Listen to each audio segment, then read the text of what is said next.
Ketika politik tidak mampu menyatukan, ketika perekonomian dan teknologi terkadang melahirkan kesenjangan, maka ada ruang kesenian dan kebudayaan untuk memperjuangkan kemanusiaan.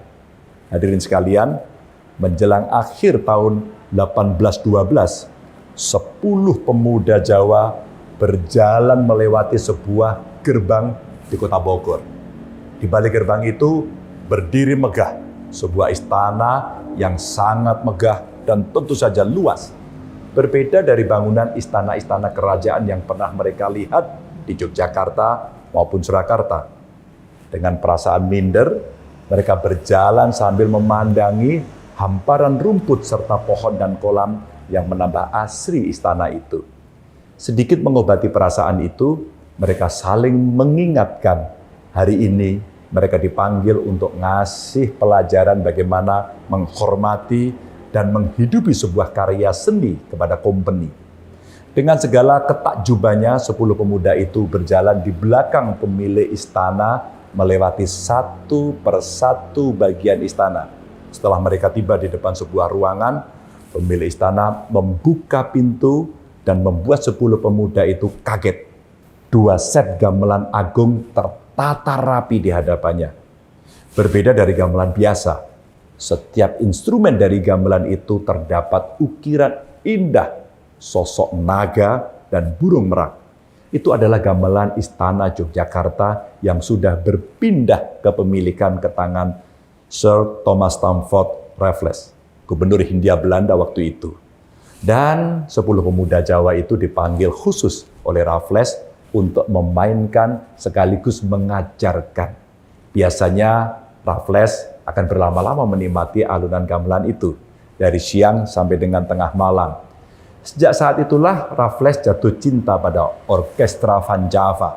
Bahkan saat kembali ke Inggris pada tahun 1815, 2 set gamelan itu jadi barang wajib yang dia bawa. Bahkan di rumahnya dia menyiapkan ruang khusus untuk menyimpan gamelan bernama The Museum. Itulah untuk pertama kalinya gamelan tiba di Eropa setelah 1000 tahun lebih keberadaannya. Karena bukti tertua keberadaan gamelan terlukis dengan sangat indah di relief Candi Borobudur yang dibangun pada abad 8 Masehi oleh Wangsa Sailendra. Hadirin sekalian, karena sifatnya yang universal, kesenian tidak bisa dihancurkan bahkan oleh senjata pemusnah massal. Dia selalu menjadi penambah nilai yang bisa merasuk kemana saja dan menjadi bagian dari kondisi apa saja. Tanpa seni, Bali bisa jadi apa? Tanpa seni, Perancis, Italia, India, Cina, bahkan Amerika tidak akan jadi apa-apa. Dari seni, sebuah idealitas bisa dilahirkan. Maka di samping kursi pemimpin-pemimpin besar dunia, duduk seorang penasihat seni. Tentu kita tahu bagaimana sosok Iskandar Agung, Harun al-Rashid, Winston Churchill, Dwight Eisenhower, sampai Jimmy Carter tidak bisa terlepas dengan seni. Bahkan Presiden pertama Indonesia, Bung Karno, darah keseniannya mengalir sangat deras. Bahkan berkat kecintaannya terhadap kesenian, beliau mengkampanyekan Bali sebagai surga terakhir di bumi. Wow. Karena tanah ini jadi tempat berpadunya antara keindahan kesenian, keindahan alam, dan kemajuan.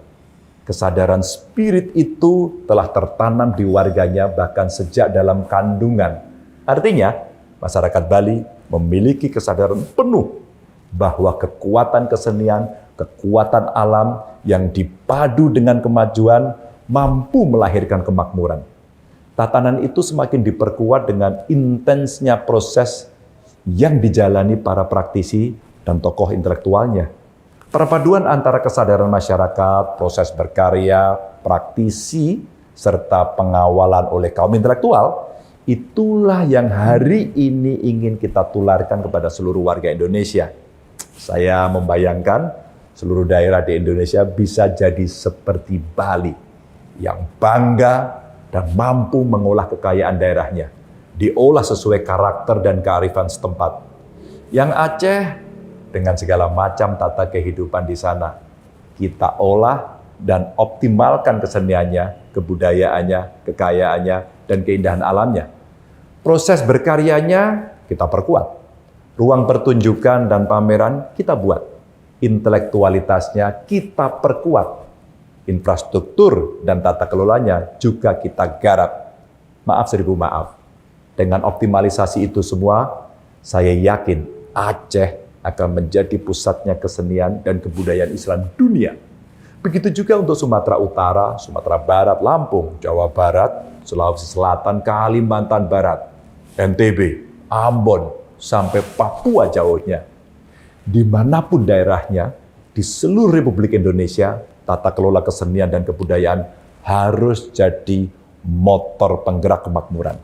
Inilah yang saya kira sebagai penerjemahan mimpi Bung Karno agar kita semua berkepribadian dalam kebudayaan. Kemana arahnya?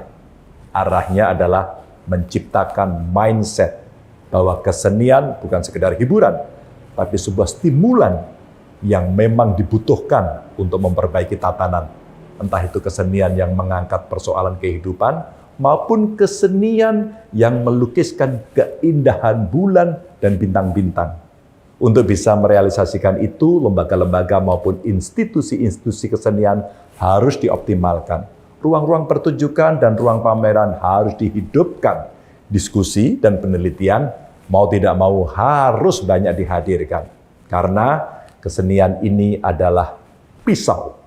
Semakin sering dia digunakan, semakin sering pula dia akan diasah. Maka tajamlah pisau itu. Dan Bali, Padma Buana ini adalah ruang pengasah yang mesti dihadirkan di banyak tempat di seluruh Indonesia. Mestinya, soal anggaran tidak lagi jadi persoalan. Jika kita rela menghabiskan setumpuk uang untuk membangun infrastruktur keamanan demi melindungi negara, maka kesenian dan kebudayaan tidak boleh disepelekan. Karena kesenian dan kebudayaan adalah benteng negara. Karena kesenian dan kebudayaan adalah bentengnya Indonesia. Jika benteng ini rapuh, rapuhlah Indonesia. Jika benteng ini hancur, hancurlah Indonesia. Maka sudah menjadi kewajiban bagi seluruh pemimpin di Republik ini, dari kepala negara sampai kepala desa, memiliki awareness, memiliki kepedulian yang besar terhadap kesenian dan kebudayaan. Jika Amerika, negara-negara Eropa, Cina, Qatar, Uni Emirat Arab, Jepang, Korea, bahkan India mampu membranding dan menaikkan martabat negaranya lewat karya seni, Indonesia mestinya jauh lebih bisa. Jangankan provinsi dan kabupaten, di tingkat desa saja di seluruh Indonesia punya kok kearifan kesenian dan kebudayaan masing-masing. Indonesia ini super kaya, sangat kaya. Kita harus sadar dan mengakui agar kita tidak mati tertimbun kekayaan sendiri. Apakah pertunjukan tari kecak di Uluwatu tidak bisa kita adopsi ke daerah lain? Tentu saja bisa, sangat bisa. Pertanyaannya, tinggal kita mau atau tidak. Kalau mau, ayo kita lakukan. Ini baru satu contoh. Dan masih banyak sekali yang bisa kita adopsi dari Bali untuk kita terapkan di daerah lain. Kenapa kesenian dan kebudayaan seluruh daerah mesti kita optimalkan? Ketika situasi dunia kacau balau karena persoalan politik dan ekonomi, kesenian dan kebudayaanlah yang bisa menguatkan. Karena dari ruang kesenian, perdamaian dan kemakmuran bisa kita ciptakan dengan keindahan. Selamat mengikuti seluruh rangkaian International Festival Bali Padma Buana 2022. Energy of Water and Related Creative Prospects.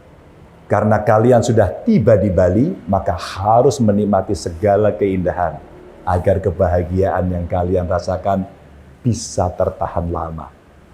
Terima kasih.